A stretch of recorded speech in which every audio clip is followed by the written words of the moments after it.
र आज चाहिँ हामी जान लागिरहेका छौँ घुम्न र को घुम्न जाने भनेर भन्नुभयो होला। यहाँ हुनुहुन्छ मेरो दाइ र म।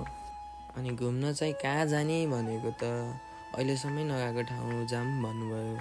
कहाँ भन्दाखेरि त यसो दिमागमा आयो मन्साङकोट जाऊँ भनेर। र हामी चाहिँ लाग्यो मन्साङकोटतिर। र देख्न सक्नुहुन्छ यहाँ रहेको चाहिँ यस्तो भ्यू। र भ्यू हेर्दा हेर्दै खाँदा खाँदै गइयो धुलो खाँदा अगाइयो हामी चाहिँ मानव पुग्दै। देख्न यस्तो बाटो धुलो रहेको छ। हामी दुईजनाको हालत त उस्तै थियो, स्कुटरको हालत पनि उस्तै भएको साथीहरू। र हामीले धुलोलाई इग्नोर गर्दा गर्दै हामी चाहिँ पुगिन्छ मन्साङकोट। दाइ चाहिँ अगाडि चाहिँ हिँड्न लागिसक्नु भएको छ। अरू जे भए पनि यहाँ आइसकेपछि मन आनन्दै हुने रहेछ कि भ्यू हेरेर। र देख्न सक्नुहुन्छ यस्तो बवाल भ्यू रहेछ नि।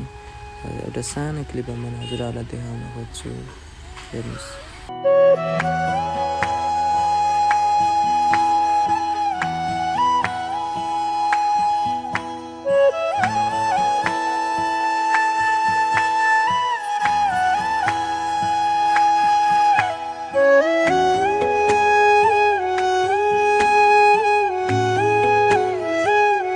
र अब चाहिँ लाग्यो हामी चाहिँ घरतिर।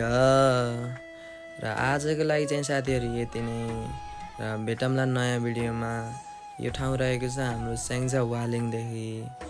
र अब नयाँ भ्लगहरू चाहिँ डेली नै आउँछ। आजको लागि यति नै। राधे राधे।